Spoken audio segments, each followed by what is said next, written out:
So, welcome to our Be the Glue series, where we share short but casual, but also impactful conversations with individuals who have been the glue by bringing people, ideas, or efforts together to create something meaningful and even navigate challenges. So, today I'm joined by my friend Caitlin Drago.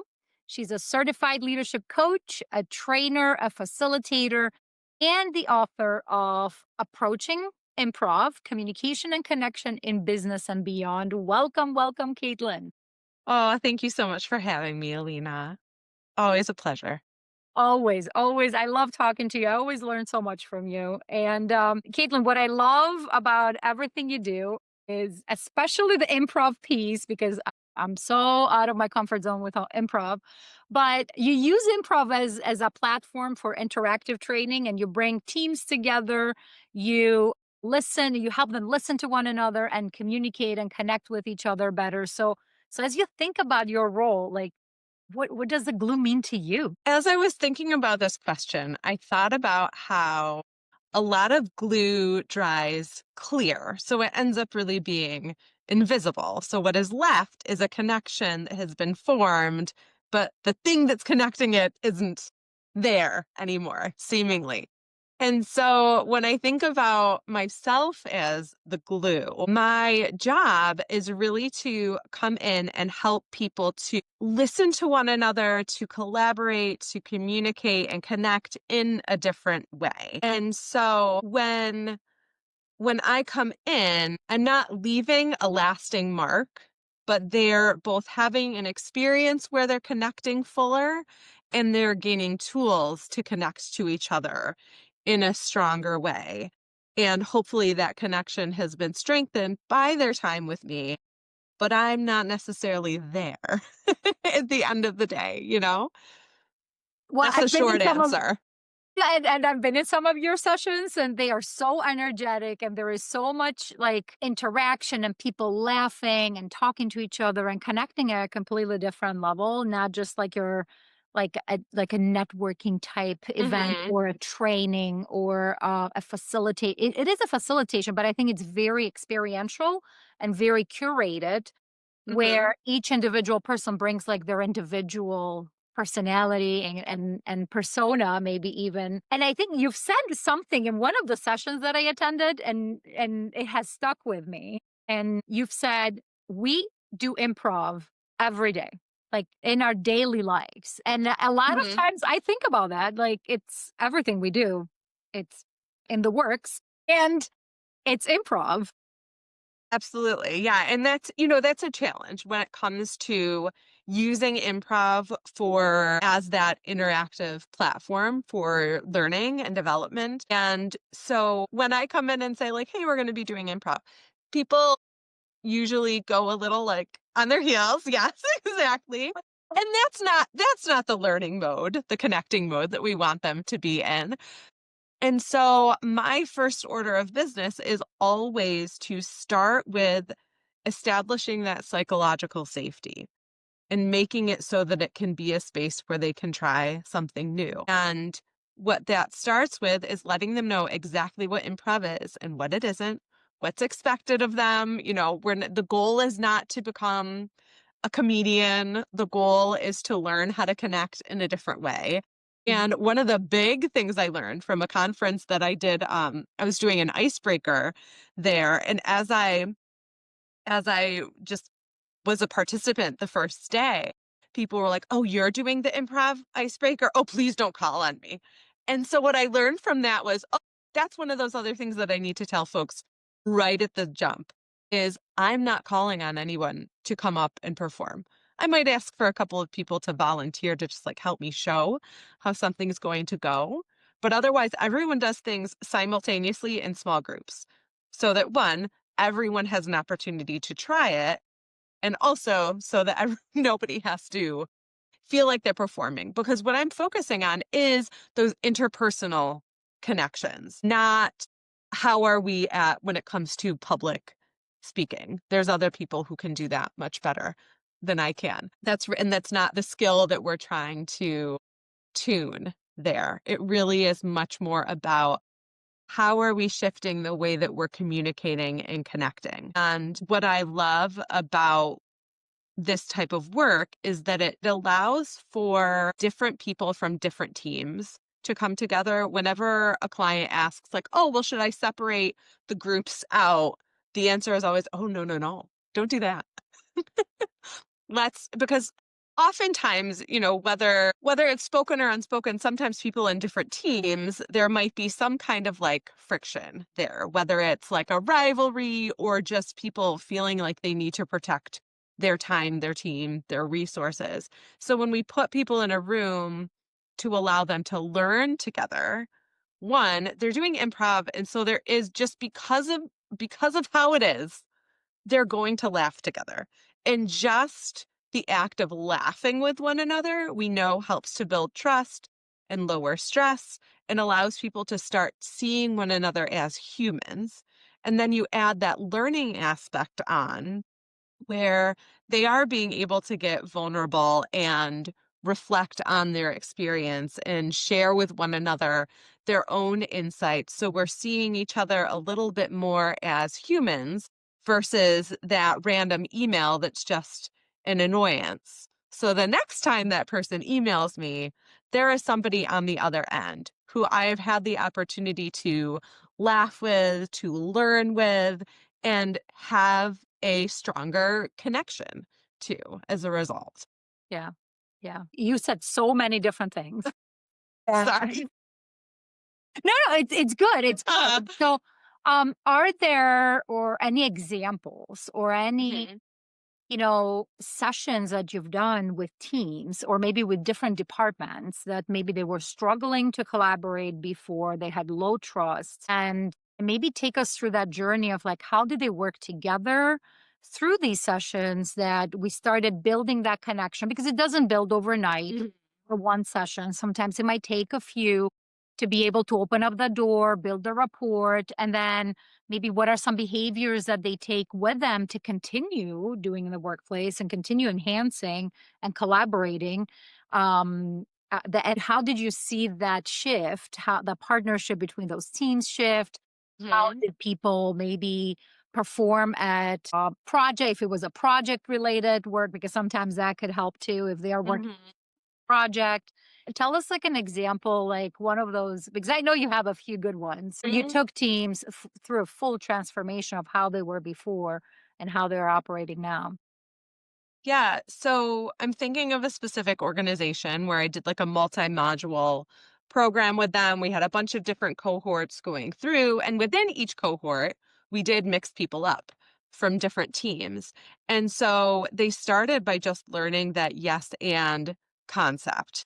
And for folks who may not be familiar, the idea is that in improv, whatever idea is thrown out there, we say yes to it. We accept that as the idea of the moment. We look for what can work in it versus what can't work in it, and we add on to that idea. So it goes against, our natural tendency to find what's wrong first, to say no, to reason why something's not going to work, and just, fall back on Yeah. our own negativity bias. No, So but this no, but and so this forces us to, really look for, okay, what in this can I agree with? What can I build on instead of just squashing it, and have this be a collaborative conversation where we're both contributing in a more equal kind of way, regardless of status, regardless of team. And so they're starting from that place where everyone's kind of on this even playing field. Everyone is being heard and their ideas are being valued. And then we also have this other principle, which is that we're always looking to make each other look good. So it's not what's the great thing I'm going to say, everyone's going to think I'm brilliant. It's how can I understand the strengths and skills and talents of the people around me so that I can set them up to use those strengths and skills and talents and really look amazing. Because when we all strive to make each other look good, we all end up looking really great collectively, and we have a lot more fun, and there's a lot more creativity and risk that we can take when we yeah, are doing that. So you're starting them from that, you're setting that type of new norm for how they're going to interact with each other, even just in our workshops. even if it's just there. Let's practice it here first, you know? And and the nice thing about yes and make each other look good is that they're both pretty simple touchstones Mhm. that even outside, if they are in a meeting together or there is an email and someone says, but you can just kind of poke a little bit of fun at that. Be like, hey, let's try to turn this into a yes and. So we start and then on top of that, we layered on things that they already knew how to do, probably, or had like a baseline knowledge in. And we looked for how we could kind of supercharge those conversations using that improv approach, that yes and plus making each other look good, like having difficult conversations. So, how do we now move into situations where there is some conflict and infuse this improv approach into that? How can, if we're having what feels like an argument, let's practice really listening to the entire thing that the other person is saying and then looking for what can work and what they're sharing with us and adding on to that instead of just having it be like a me versus you kind of thing. How can we get to a collaborative conversation versus what could be seen as an argument? And that's not to say that, conflict is bad, conflict is good, conflict is necessary. So they're getting to try these out in these situations where there is a little bit lower risk. I did pull specific scenarios from the organization themselves. So it was situations that were not just, pulled from the sky, but something Yep. that was applicable to what they do day to day. And one of my favorite modules and where a lot of magic happens is when we focus on giving and receiving feedback. Because again, we go over some of the like, here's the to-dos and here's what to think about.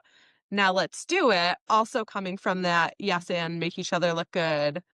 Let me release my judgment of you and of why you did what you did and really look for what is good or it's basically that fire or assuming good intent. And so often I have them practice it in like a low stakes kind of way and then I have them pair up with somebody who maybe they're not on the same team but they do interact in some capacity. So these could be these two people from different teams there where Yep. there's like a little bit of friction Yep. there and let's sit down and have a conversation where we're using these tools and actually give each other some feedback. And more often than not, within those sessions, people would say, "Oh, we just had a conversation that we probably should have had a long time Right. ago." Exactly. Yeah, and they had it in a productive way. They strengthened their relationship versus weakening it.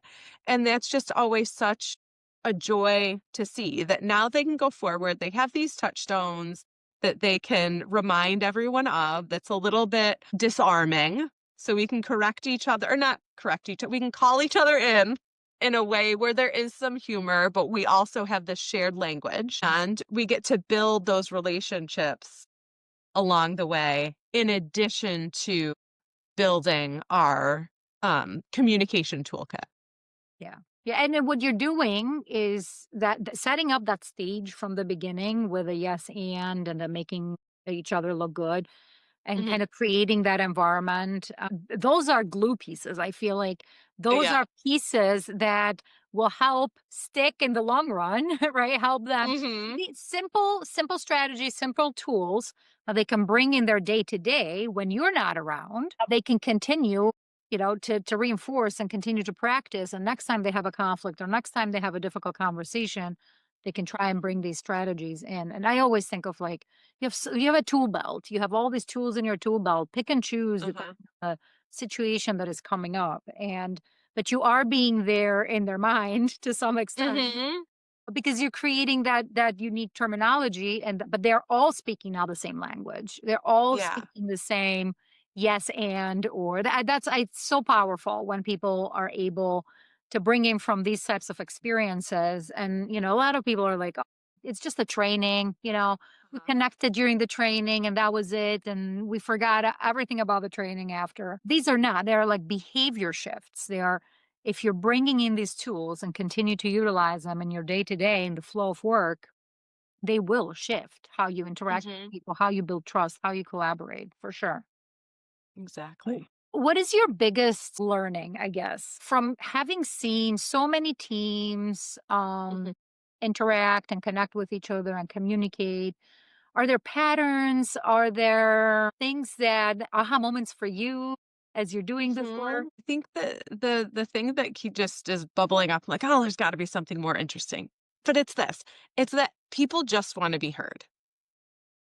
That's what it comes down to. When somebody is frustrated, when they are feeling overwhelmed, if you take the time to just let them say what is on their mind, that helps them to settle in, to turn on that creative, strategic part of their brain once they have been heard. And once you let someone else know that they have been heard, they are more likely to be able to take in information and hear than what you have to say in return.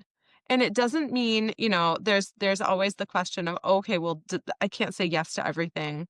And that's true. That that would be a bad idea.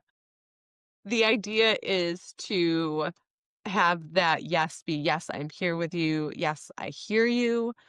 Yes, I'm validating you and your feelings and your existence and your value. And we can be on the same team, or we can at least look for where there is common ground. Yeah. And it's so I'm a fixer. I am like, Mhm. you bring me a problem, my brain will try to fix it. And a lot of times you have to pause and you have to stop and just listen and validate and acknowledge. Mhm. And for fixers like me, that's very hard. It's so hard. And it helps to have a Mhm. coaching background, but still there are moments that I just want to fix. And it's hard. But what you're saying is people just want to be heard. They just like stop, pause, listen to them, validate, acknowledge. Maybe a solution might come up as they are sharing, but not Mhm. necessarily, it doesn't have to be there. So hard to explain. I'm thinking about, like, I have a 5-year-old who has a lot of big emotions. It's the beginning of the school year, and oftentimes, like, I'm trying to rush through, like, let's get through this meltdown so we can move on to the thing that we're trying to get to. And as obnoxious as it is, and not to say that I'm perfect at it all the time, oftentimes when I give a little bit of space, she can articulate exactly what it is that she's upset about and why. And then that gives me the understanding to actually find the solution. But when I'm just trying to, like, rush it through, I totally miss that.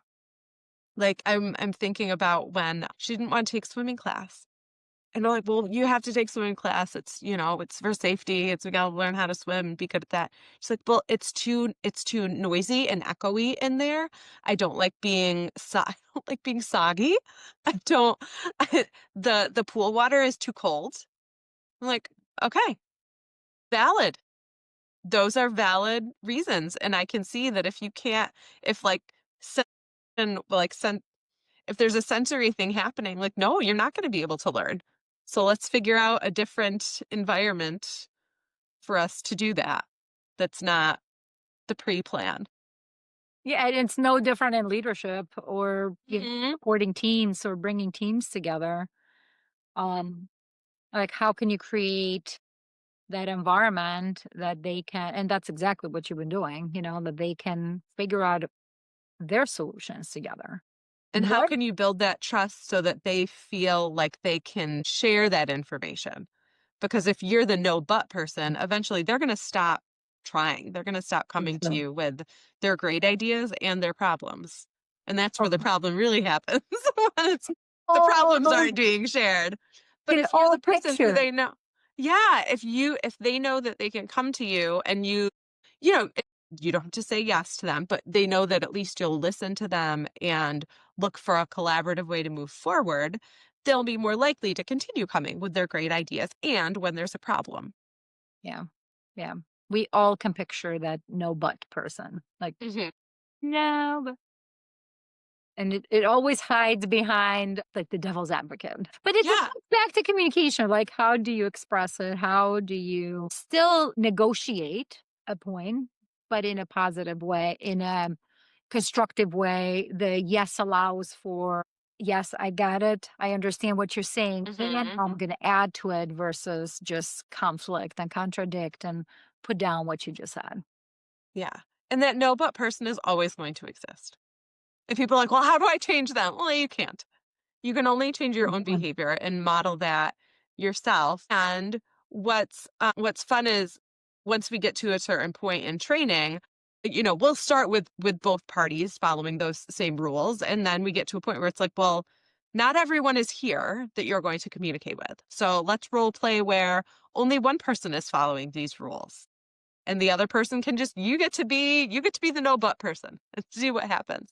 And often just because what even with one person following that yes and like mindset, that yes and framework, the other person typically, as much as they try to no but, just because of the structure of the conversation, find themselves being like, well, now I okay, well, yeah, I guess I can go this There's peer pressure suddenly that they have to kind of follow that. Well, but that's what, like, shifting the culture, right? hmm Slowly, one behavior at a time. That's what culture work culture work looks like. Like, if you're able to help them build those healthy behaviors when you're not around and when you're not in a hmm workshop, when you're not in a training, when you're not doing experiences like this, that is how slowly you shift culture. And the individuals hmm can align with it. That's great. And they will align. And the individuals who won't, they might self select out. And that's fine too. hmm Right? That's, Yeah, exactly. yeah. Ooh. So, what advice would you give to leaders, HR professionals who are trying to be the glue in their teams, organizations, or communities that they serve? What is hmm like one piece of advice that you would share with them based on your experience and improv and everything you do? Oh, I have a lot of things that are coming to my brain. I'll do a few in quick succession. How Sure. about that? Okay. So first themselves, see if you can, try on that yes and framework. See how it works for you. Look for ways to make your people look good. And sometimes that requires getting curious and asking them, like, well, what do you want to try to do? What do I do that's interesting to you that you want to try your hand at? Where do you want to learn and grow? And how can I set you up for moments to step into the spotlight and try that and just throw my support behind you?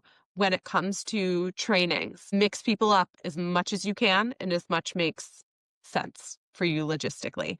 Um, and there was something else. And just in terms of, I mentioned like filling in those blanks and creating that psychological safety, fill in the blanks for your people, especially when it's like a high stress situation.